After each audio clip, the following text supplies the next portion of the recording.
we're learning about tshuva, and today we're going to transition, because until now we've been learning about the technical side of tshuva, which is, what tshuva means, what kapara means, a positive and negative commandment. It's good to have that under our belt. Now in chapter 4, as we said, we're going to transition to the spiritual side of tshuva, And here, this text just goes into beautiful, beautiful places. It is one of my most favorite Jewish texts. It really is, especially when I'm learning it and teaching it. So let's do a quick review of what we've done so far. Make sure that everybody is clear. I'm going to share my screen. So our definitions. We learned about tshuva, which the definition is to return, tashuv. And today we're going to go deeper in and review the idea of tashuv hey, that the hey is returning. And that's what tshuva stands for. The hey in God's name was dislocated and will return. We'll go over that. Second piece we learned was kapara, as in Yom Kippur. Kapara, which doesn't mean returning. It has the idea of wiping away and cleansing. So whereas teshuvah is coming back to something, and that's what we're going to focus on in the spiritual journey of the rest of this text. Kapara is after you've done teshuvah, now polishing, scouring, wiping away, so there's really nothing left, right? If I go on a journey into the jungle, and I'm bitten by mosquitoes and snakes, and I'm in the mud and I'm in quicksand, and then I come back to my home. I'm now back in my home. I'm back from the jungle, but you can kind of see where I've been, right? Because I'm all covered in jungle. It's all over me. So someone that walks in my house says, Smolash has been away. He's been somewhere. I could see the somewhere is with him, and I could smell the somewhere on him as well. Now, if I were to go for a nice bath and a nice massage and get my nails done and my hair done and everything, and clean to the point where there was no jungle left on me, now someone that came to my house would just say, there's Smolash in his home, and I have no idea. There's no trace of this trip he's been on into the wild jungle, right? Now he just looks like Cantor Smolash, and there's no difference. That's kapara. Tshuva, we're coming back to who we are, to our home, but there's still traces of the year on us, and that needs to be cleansed, scoured, what have you, to the point where now, looking at the soul, you actually have no idea that there were anything like a sin that happened in the past year. That's kapara. Make sense? We did Aramaic, fine. And also we know mechila, forgiveness, but that's going to come in less now. We also reviewed positive and negative commandments. This is a review. The Alter Rebbe said you might think that a negative commandment is more stringent than a positive commandment, because if you neglect a positive commandment and then you go and do tshuva and say, I'm sorry, you're forgiven right there.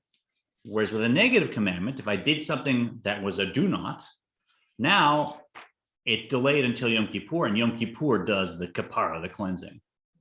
So the Alter Rebbe said, you may think a negative is more stringent, but in fact, when you look at the reason, it's because, if you see point 3 here, a positive commandment, as we said, draws in light to the universe that otherwise couldn't be drawn in, whereas a negative commandment creates a blemish, a nick. And so if I create a blemish, that can be remedied, and the process of finally remedying it happens on Yom Kippur. But as a positive commandment, now going back and getting that light in that happened 6 months ago is not possible. So the reason a negative commandment, you wait until Yom Kippur, is because there is a process for repairing it. Whereas if I missed a positive commandment, I can do tshuva, but I can't actually undo the light that's missing. It's forever a missing light. So he says, don't be fooled. A positive commandment is actually the focus, is the whole point of the exercise, and is the more stringent of the two. Let's stop share. Now we're going to go into, any questions about that? I don't go into details, but we remember this, we reviewed this. Good. So now I want to go into chapter 4. So we are in Igeres Tshuva. This is volume 3 of this edition of the Tanya. I highly recommend you purchase a copy if you're going to be learning with us. We're not going to go all the way through inside. If you feel like you might have missed something, we summarized chapters 1, 2, and 3 all in the last 2 classes, was it, or 3? And the rest of those chapters, read them if you like. There's a whole section on fasting and sages of old and how many fasts they would endure and they turn their teeth black. We do not recommend that you follow that. And you'll see at the end of Igeris Tshuva that there's a way to accomplish the same thing in our generation without fasting like that. But it's a nice practice, but I would do it with definitely a mentor. And my teacher, Laibl Wolf, did a 6-week water fast or something. What did he do? But always under the care of medical supervisors and nurses and things. But that's not the focus of what we're going on. So we're gonna skip that. That's part of the technical side of tshuva, and now we go to the spiritual side. Ve'ulam kol hanizkar le'el hu ligmar hakapara meruk hanefesh Hashem achar hatshuva. Go ahead, Susan. However, all we have said refers to the culmination of the atonement, the polishing the soul clean before God, so that no vestige of former sin remains after repentance. And just a note, he translates hakapara as the atonement. And in the class name, we're calling Igeris Tshuva, we're saying gateway of atonement. So I like using atonement for tshuva because it has a sense of at one, of bringing something together as one. But in the end, the English words really don't have much bearing at all on the Hebrew definition. So let's stick with the Hebrew so it's not confused. Kapara, which translates as wiping away, and tshuva, which translates as return. Those will be our 2 definitions. So everything we said, that has to do with kapara. Kapara, like what you do on Yom Kippur, even as we said, the scouring that happens when the little bumps and negative things that happen in life scour our soul, that's actually for our benefit, etc. That's all having to do with kapara. Kmo shenitpaer le'el. Mehagemara peret kama di zvachim de'ola doron hi lechar shavitza ha-praklit v'chulu. As cited above from the Talmud, chapter 1 of Zvachim, whereas olam, sacrifice before the transgressing and positive commandments, is described as a gift offering to the offended party after an intercessor's successful plea. So this might be fasting, this might be giving charity, which also functions, we'll learn. This might be something negative happening. We had a heavy mic stand just 2 months ago at Temple, just hanging around. I was rehearsing some kids and I kept moving it around with my arm. I was sitting and moving it, and it was such a heavy mic stand. I was thinking, this is a crazy mic stand. Why? Who would make this? And then I inflamed my shoulder. I haven't been able to exercise, poor me. And I reach up for my lulav in the morning and I get a little twinge there. Okay, so that poor me, I can make a big deal. I could say, I can't exercise, look at me. Or I could say, good, this is scouring my soul. Thank God. A little bit of discomfort now is actually getting rid of a lot of discomfort for my soul that I would have to deal with spiritually in the afterlife. And so wonderful. This is like a good cleaning. And by the way, it hurts less when I look at it that way. So that's it's genius to me. It really is. It's a genius thing. You could just completely reframe anything and it's all positive. And I love it. I try it. You'll see. Your hidden structures. God forbid, right? So that is kapara. Amnam, here we go. Hatkala mitzvat hatshuva vikara lashuv ad Hashem bemet uvelev shalem. I think we're at Doreen. You want to unmute and go ahead to the bottom of the page. But the beginning of the mitzvah of teshuvah and its core is a true and wholehearted return to God.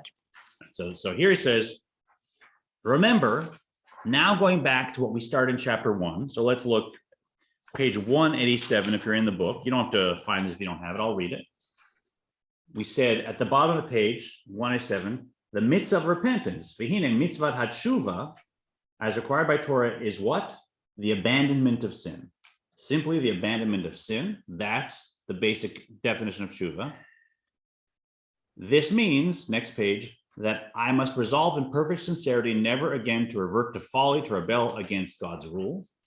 So I yelled at somebody, I lied, I kept a grudge, I ate challah on Passover, and now I come and say, I'm never going to do that again. That's not me. I won't. I'm sorry. I will never again violate God's command, neither positive nor negative. That's the basic meaning of the term tshuva, to return to God with all one's heart and soul, to serve him and to observe all God's commandments. So that is the beginning and the core definition of what tshuva means. And we know what that means, right? So people might say, oh, well, I know I'm going to still sin in the coming year because I'm human. That's fine. As long as I sincerely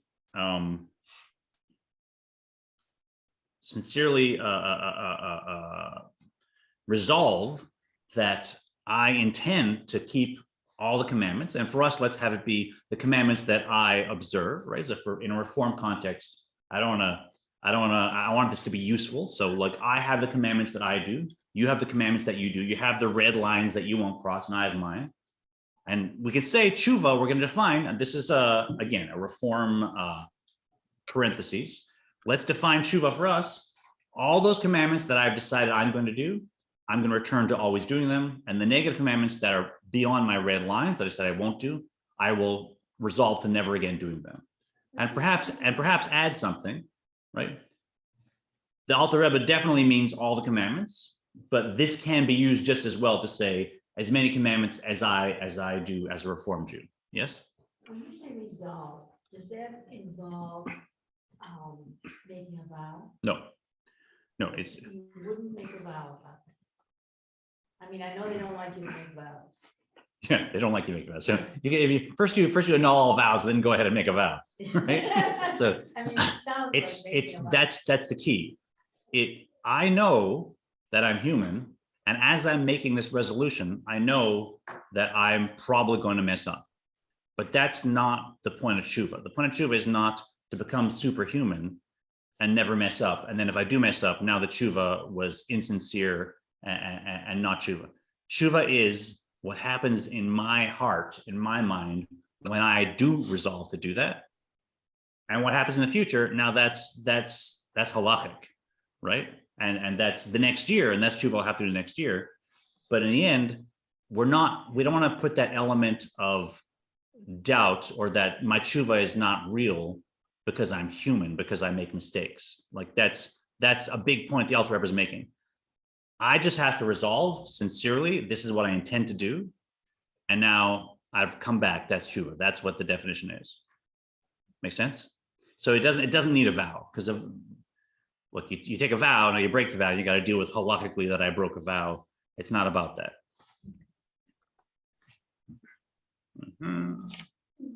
Page 212. Cantor, Yes.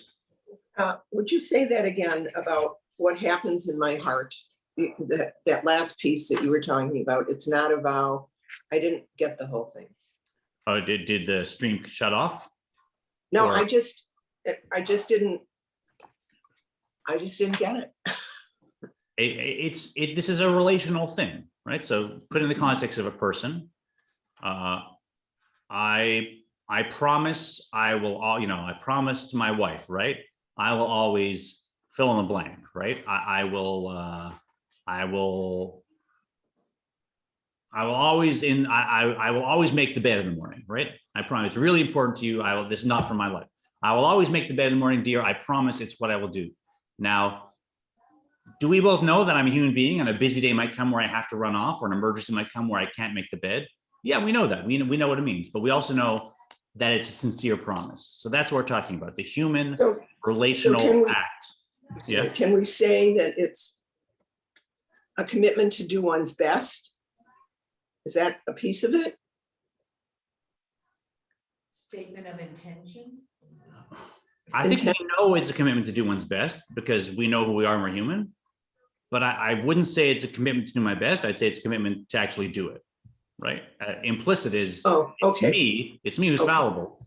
But I'm not saying to God, I'm going to do my best to not eat challah on Passover, unless a really nice challah comes around. We all know who I am, and so my best might be have a nibble of challah, right? That's Thank now you. already. I'm already. What's the word? Letting yourself off the hook. I'm telegraphing, the joke in comedy, right? I'm telegraphing the punchline, right? Or I'm telegraphing the outcome. We don't want to do that. Okay. Right. So if this really is key, just because I'm human and I have messed up every day of my life doesn't mean that I can't sincerely say I will never mess up again. That is my intention. Even though I know, go figure, I'm human and I'm going to mess up, but I'll have a chance to do tshuva for that too, right? So I know there's a bit of a contradiction here, but it's an emotional contradiction. That's fine. We're allowed to promise sincerely that we will never again break this set of commandments that we're talking about. We're always gonna, stay in what we believe is our practice, and that brings us back to a state called tshuva. And we should leave out of our minds at that point that we're human. And I did tshuva last year and then messed up, and the year before, and the year before, and the year before. So I don't want to downgrade my tshuva in advance by saying, what are the chances I won't mess up, God? I'll just do my best. Between you and me, my best probably involves breaking a few commandments. No. Tshuva means, like you said, I will never again do that. I will never again lie, if that's my thing, right? I will never again tell a story about somebody. I will never again cheat or steal. Boom. And by the way, we can change. We can do this. So we should leave open the possibility that we can become someone that controls their thought, speech, and action at all times. So I leave that open. We learned that in the last text we learned, but we're all human. And so, as the year goes, we respond as needed. Does that make sense, Sue Ellen? Yeah, thank you very much. Yeah. ההכרח לבאר היטב בהרחבת הביאור. And Paula, are we at you now? I think, Paula? Oh, are you close by? You want to read for us?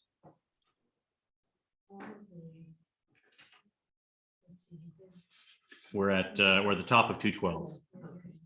Oh, there it is. You got your microphone ready? There you go. Okay.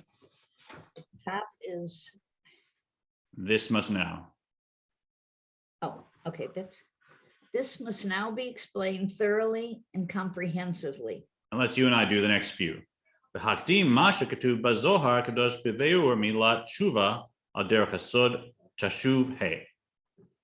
Let us begin with the Zohar's interpretation of Teshuvah according to Sod, the mystical interpretation of the Torah.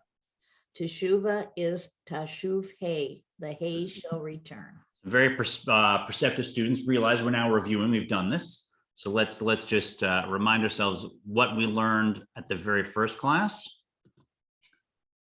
Oh,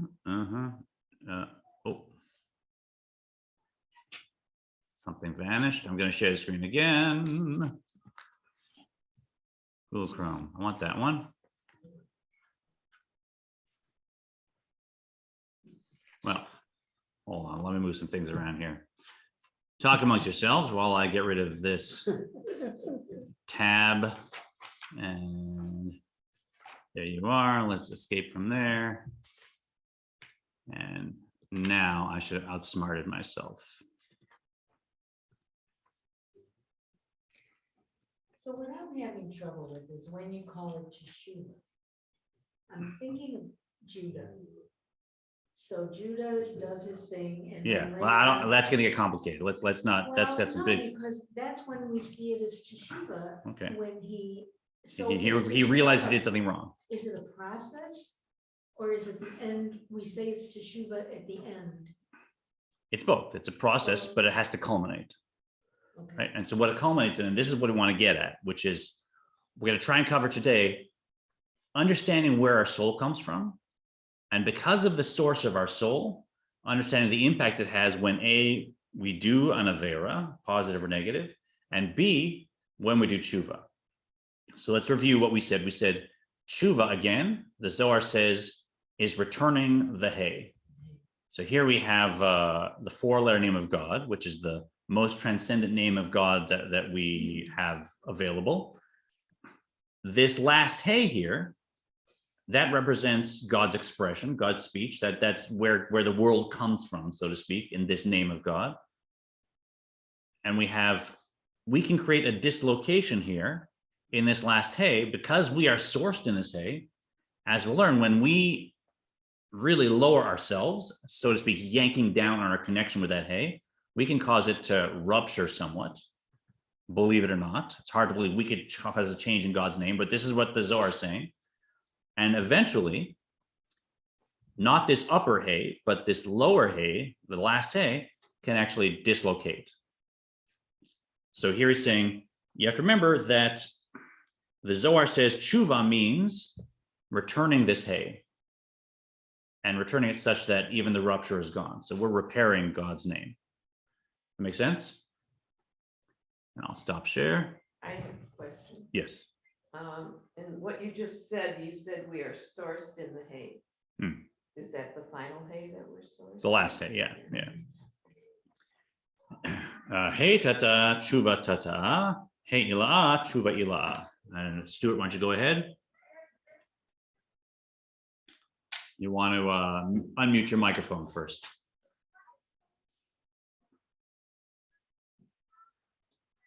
Okay, There you go. thank you. Hang in there for a second.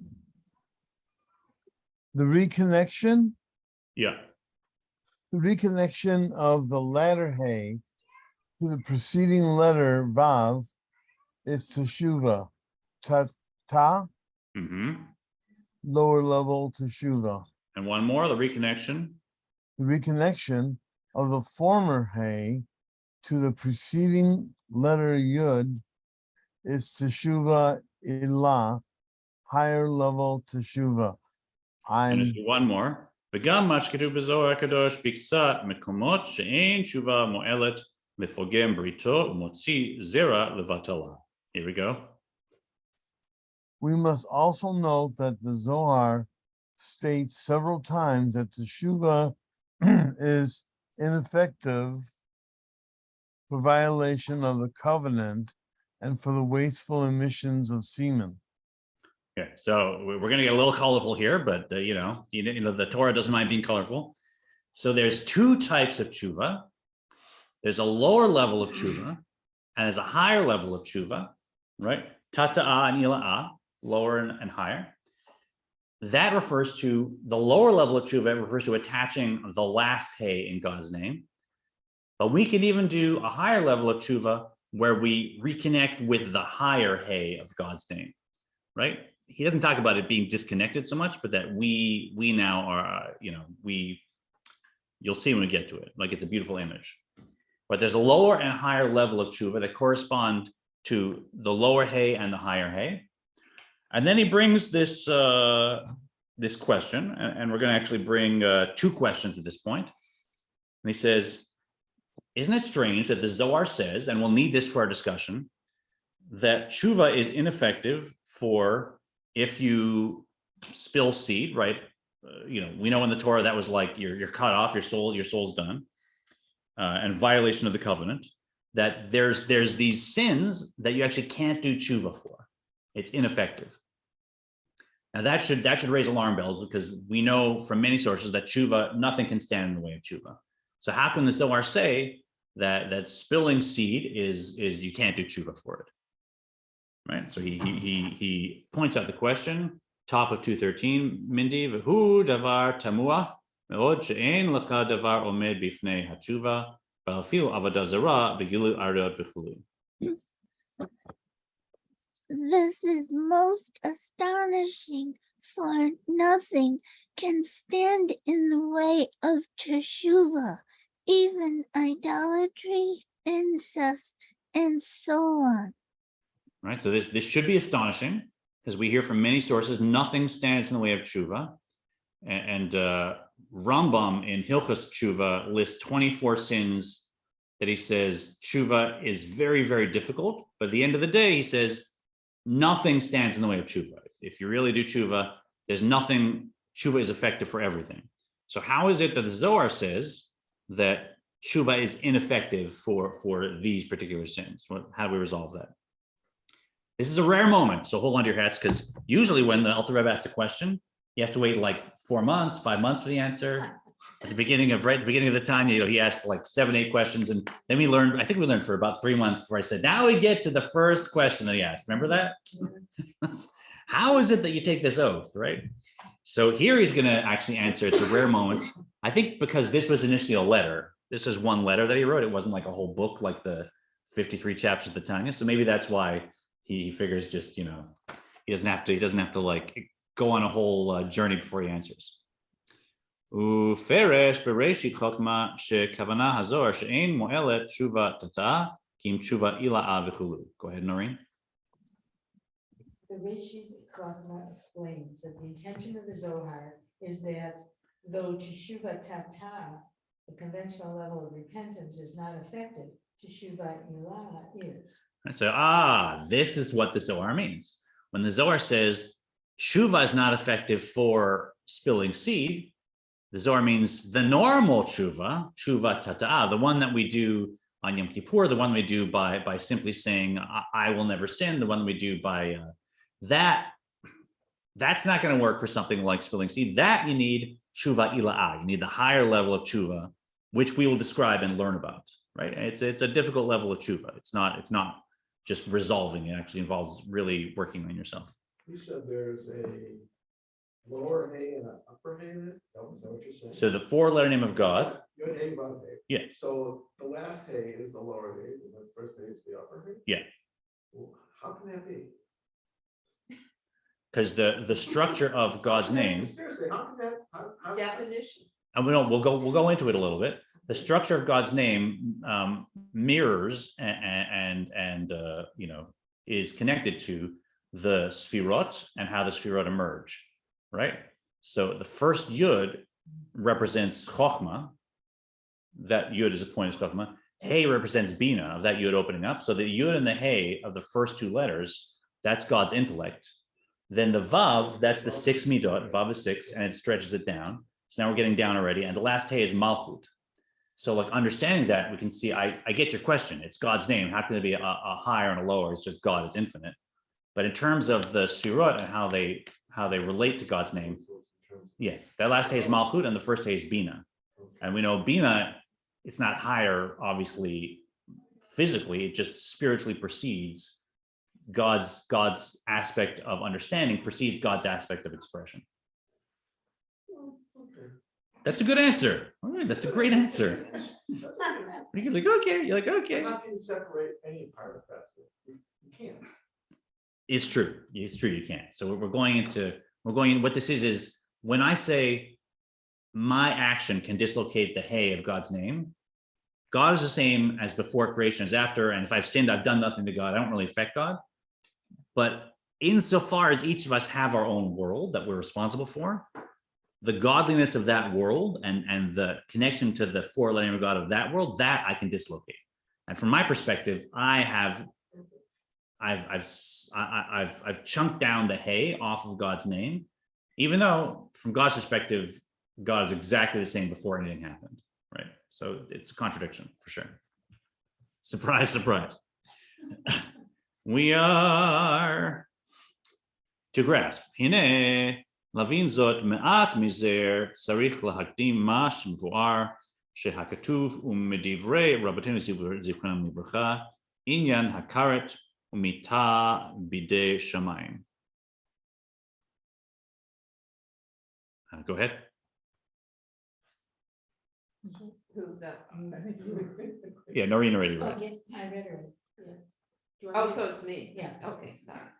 To grasp even a minute glimmer of this, minute. Wait, glimmer we'll of go with this, minute, yeah. We must preface what scripture and our sages say about what is entailed by excision and death by divine agency. So to understand this, now we have to go into a second question. Oh, no, you want to go there? No, it's D. What are you saying? Okay, first question, right? This is so much. First question is, what about these sins that tshuva doesn't work for? I thought tshuva works for everything. There's okay, there's a lower and a higher level, which we'll have to understand. Second question is, what about sins, which is karet, There's some sins which really, they interfere with my connection to God's name. There's some sins that are so severe that it's just completely severed. It's snipped. It's done, right? And there's different levels of them, right? So first, Kishavar Avera Shechayavim Aleha Karet Haya Met Mamash Kodem 50 Shana. Go ahead, Dan, yeah. Okay, a violator of a sin, punishable by excision, would actually die before his 50th year.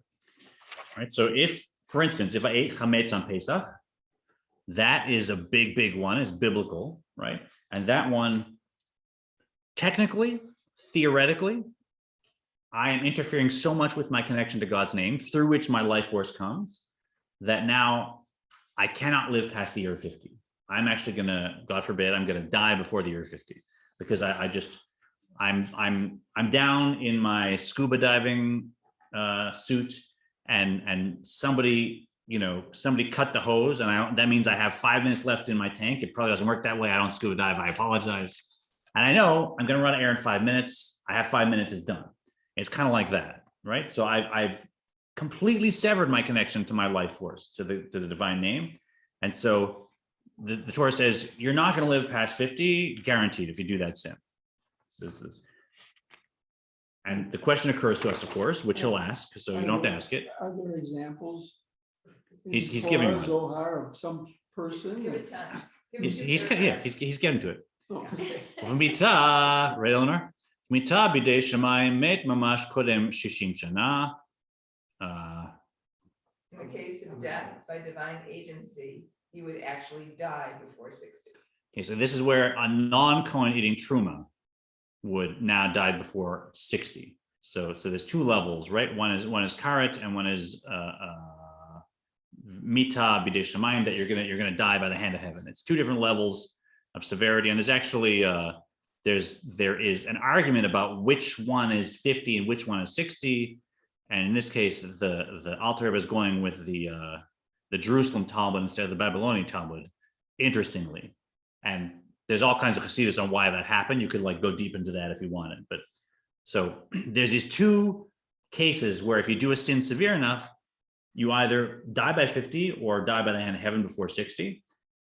For example, here's your example, Hananiah ben Azur Hanavi b'Yirmiyah, right? So Hananiah ben Azur in Jeremiah's time falsely prophesied that the Babylonians they'd come back, they'd bring back everything they took from the temple, they'd bring back the exiles, and Jeremiah was saying, that's a false prophecy. You didn't get that from God. You're a false prophet. And he actually died by the hand of heaven. So there's your example. Right? Indeed, there have been false prophecy. Yeah. ולפעמים גם במיתה בידי שמיים נפרעים לאלתר כמו שמצינו באר ועונן. Here's your next example. Okay, so let's go back. Who started? Susan, go ahead. Indeed. In the case of death, is that it? Indeed, that's the third paragraph on 214. Indeed, there have been instances in which the punishment of death by divine agency was also meted out instantly, as with Er and Onan. So in that case, it happened right away because of spilling of seed. So we have examples of this happening, but what's the question in all our minds? If that's the case, that if I eat chametz on Pesach, I'm going to die before 50, what's the question? You don't have a question? Still here? Thank you. And not all of us, so many people, right? There's so many people, right? So he asked that question exactly now. And this is the question that's going to be part of our conversation about what the meaning is of tshuva. V'harei nimtzu b'chol dor kama v'chama chayavei kiretot umitot herichu yamehem ushnotehem ba'aninim. Question mark. However, in every generation, there are so many individuals liable to exorcism and death who nevertheless enjoy extension and pleasant days and years.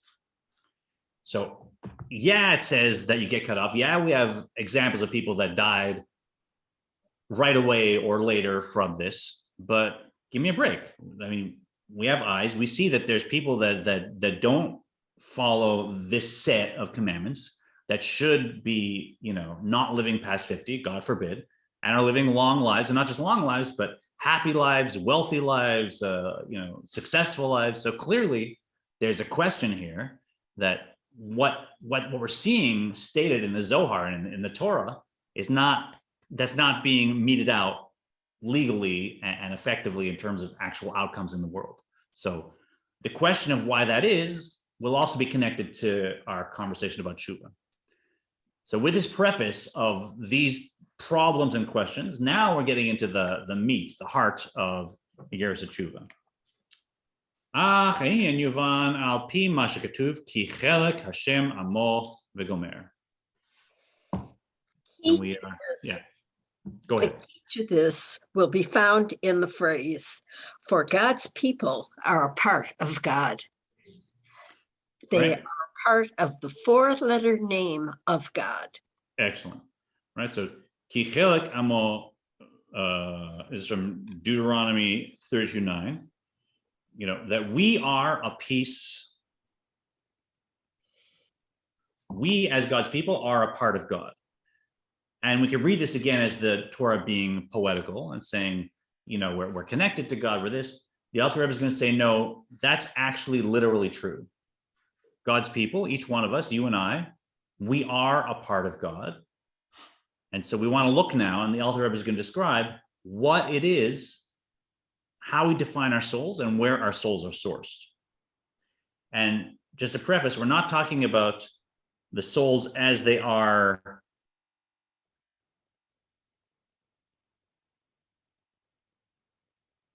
right? When he says we're part of God, we're talking about our souls as they are in our source, not as they express down here, right? So if I was aware that I was a part of God, I could never sin, and my soul would just be one with God. There'd be no me, and I'd do everything properly. When he says we're a part of God, he means in my source, my soul actually is a part of God. It's an actual chelek elokam mimal mamash. It's an actual, not a ray, but a part, a piece of actual God. And so he's going to now define how we're made based on the description of how humanity was created in the Torah. Chelek misham havaya baruch hu kirichtiv vayipach be'apav nishmat chayim uman denafach mitoko nafach b'chulu.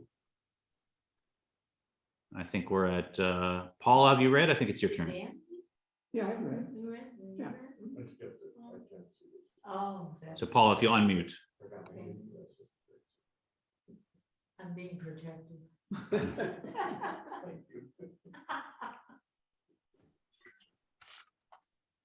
you. I mean, is it thus describing, is that where I am? Correct. Thus describing God's infusion of a soul into the body of Adam. It is written, and he blew into his nostrils a soul of life. And as the Zohar comments, he who blows does so from within him, etc. Okay, so we're gonna have a little demonstration here, because we've read about this a lot, and we've read that how did God create the world generally? What did God do to create the world? Spoke, speech. So letters and speech, that was the source of all of creation. And God said, let there be light. That was the source of light, God's speech. God said, let there be a separation, let there be birds, crawling things. Everything, its source comes from God speaking, which involves the power of speech and letters, right? When it describes God not forming humanity's body, but blowing the soul into humanity, it says God blew into Adam's nostrils. And here it says, the Zohar comments, when you blow from within yourself, right? So we want to give a demonstration of how much of my energy I have to put into talking versus how much I have to put into blowing. So who feels, does anybody feel healthy today? Feels vigorous and healthy that can help me with this demonstration? What's that? What do you need? Blowing up balloons. Come on. Who's going to do it? What? You got to come around on the camera. Come over here. Here's what we're going to do. I think I can do this. I'll screw it up. Good. Watch out. Watch your step. So Dan's going to help us. So we're going to see Geez. Right now, would you rather blow up the balloons or would you rather talk? What would you? Oh, I'd rather blow up. the balloon. Okay, so you got come. Get you. Do you need a chair? You gotta get. Do I need a camera here. chair? I didn't think this through. No, you stand. Just Oh, okay. come right here so they don't see you. You still don't see me? What about on the other side? Is this there? Ah, There you go. Good. For him, I'll pull off these wires. Okay, I didn't here. Why don't you use this chair because otherwise they won't see you. You sit down there and I'll go around. Now I'm sorry I did. So what we're gonna do is.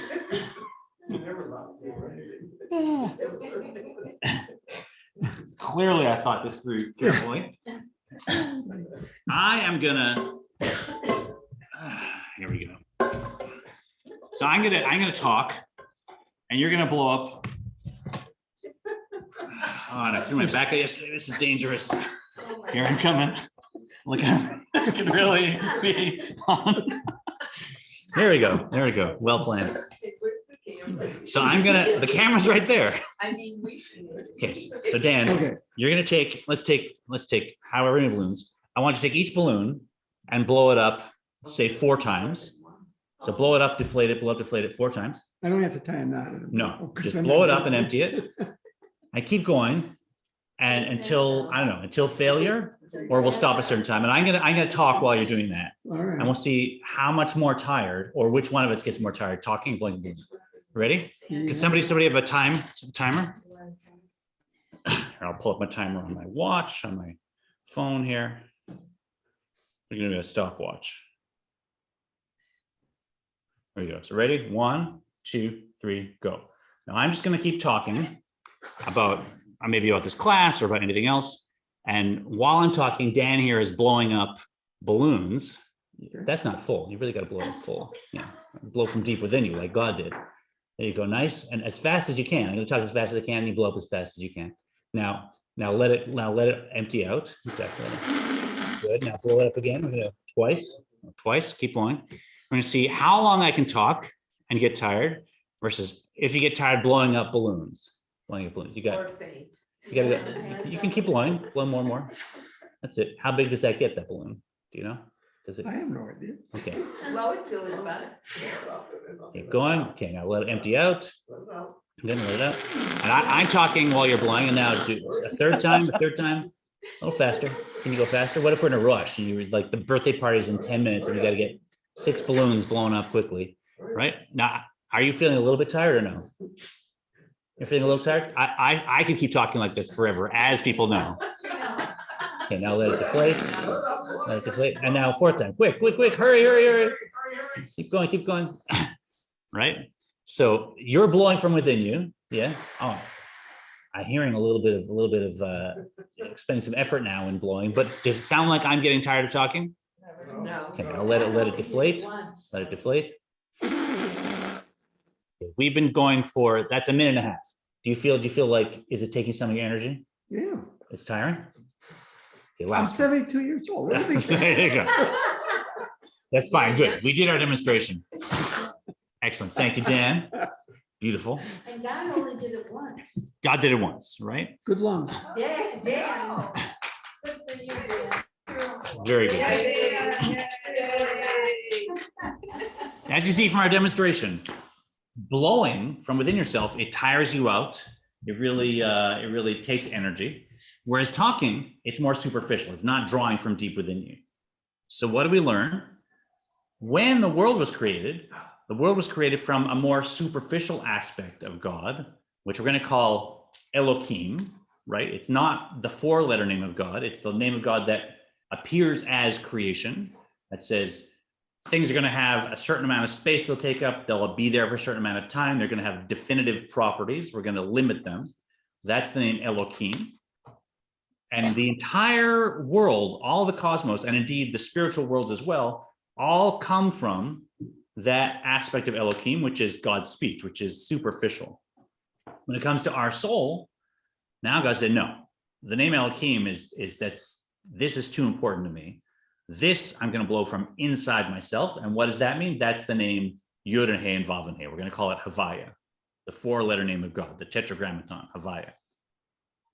So we are unlike everything in the universe in that everything else comes from God's speech. And our soul is blown from within God, and that's what that name Havaya represents. Is that Really true, because the Genesis 1, it's all Elohim, and Genesis 2 is, I think, Adonai. yeah, the Torah is very, very specific about where each name is used, and it refers to what behavior God is exhibiting. Right. So it's not, I know we have our theories about authors and oops, this author didn't notice that this author used a different name of God. Like that's, I don't know who came up with who thought aha, like the sages of old never noticed that that a different name was used, and an author was just, it was their style. Like that is like the strangest theory to me, because of course each name has this profound meaning, and we see that it's, the name Havaya and the name Elohim, they do different things. There was a point I wanted to make. You said they only did it once. They only blew one time into air. I understand that, but every Jewish soul that's born, God blows a soul into you. No. Yeah, so let's Well, in the Torah, he only does it once. yeah, we want to limit that. We want to limit that debate, because as he's about to say, there's a vast difference between how we describe someone breathing in the world and what it means when it says God's breathing.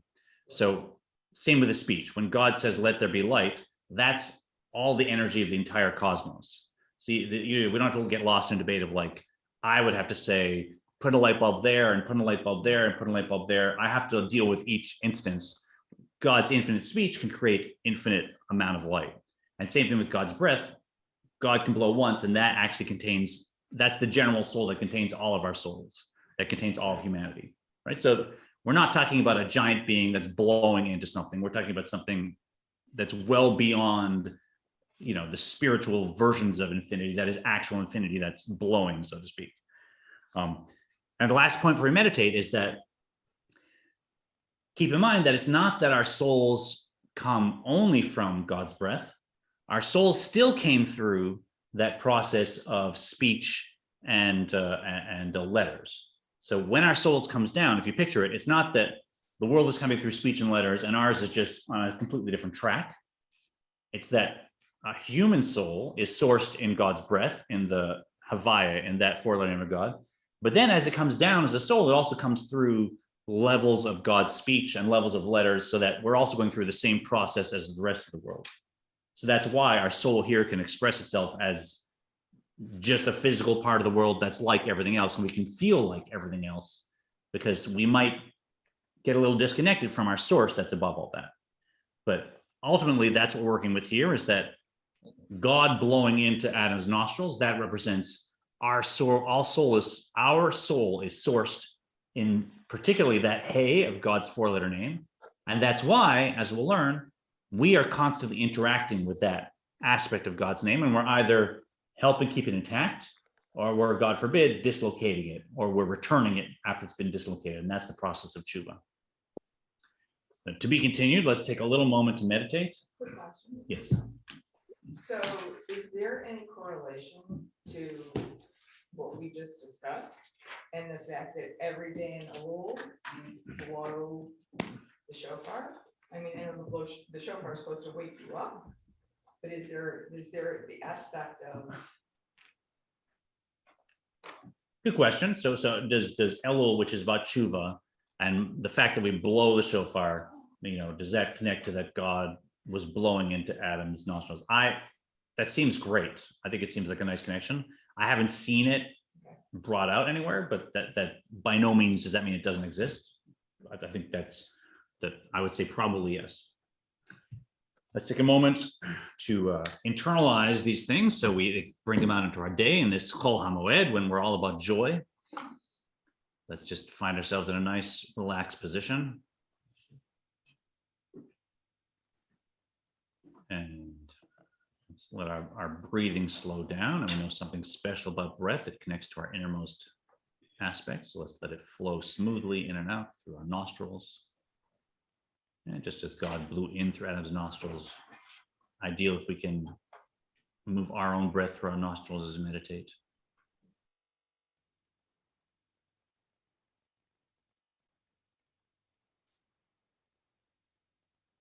Let's count 4 counts for each stage of breath. So 4 to breathe in, 2, 3, 4, 4 to hold the breath in, 3, 4, 4 to release through the nostrils, 3, 4, and 4 to stay empty, 2, 3, breathing in on 1, 2, 3, 4, staying full, 2, 3, 4, releasing out, 2, 3, 4, staying empty, 2, 3.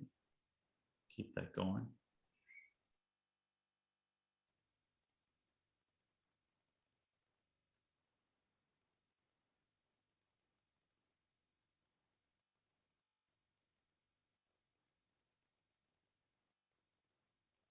Open up your wisdom gateway as we have learned, the space between the end of the in-breath and the beginning of the out-breath.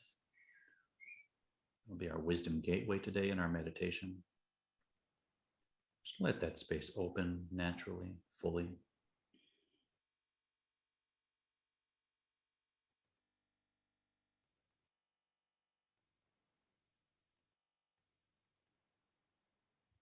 Let's place this divine concept in our wisdom gateway. We're going to fill our mind with this concept. God blew our soul into our nostrils from deep within this 4-letter name of God. Let that divine concept fill your mind.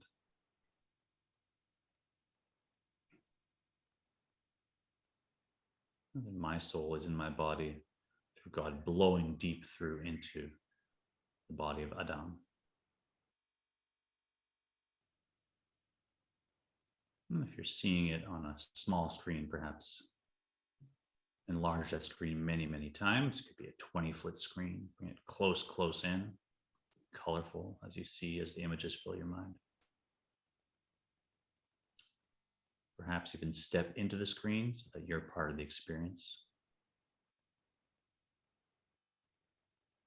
such that you even feel, so to speak, God's lips on your own nostril, blowing that soul into you. We're all part of this one divine breath.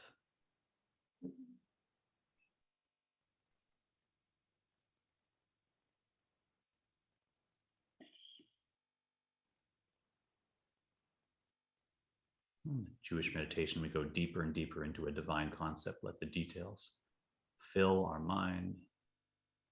So there's no room for anything else. Just keep letting it fill your mind. So it flows and expands quite naturally.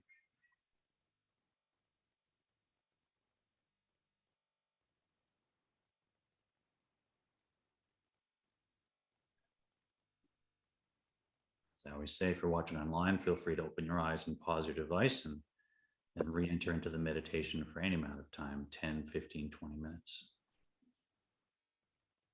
You're with us, our class is done, so let's wiggle our fingers and toes. Open your eyes. So good to have you here. Wish everybody a good moed on Sukkot. I hope you have a wonderful Sukkot and Simchat Torah. We're gonna wave the lulav and etrog with anyone here who hasn't. So if you have access, if you're around, please find one today. You can do that every day of Sukkot. And this time is about joy, joy, joy, right? We've been through the process of tshuva. As much as we're learning how to do it more effectively, the key stuff has been done, and now we can really celebrate that we're on the other side of things, reconnected with God. We'll see you next class. Thanks for joining us. Was there a question? No, thank you. Oh, thanks. Okay, see everybody soon, and have a wonderful rest of the Yom Tov.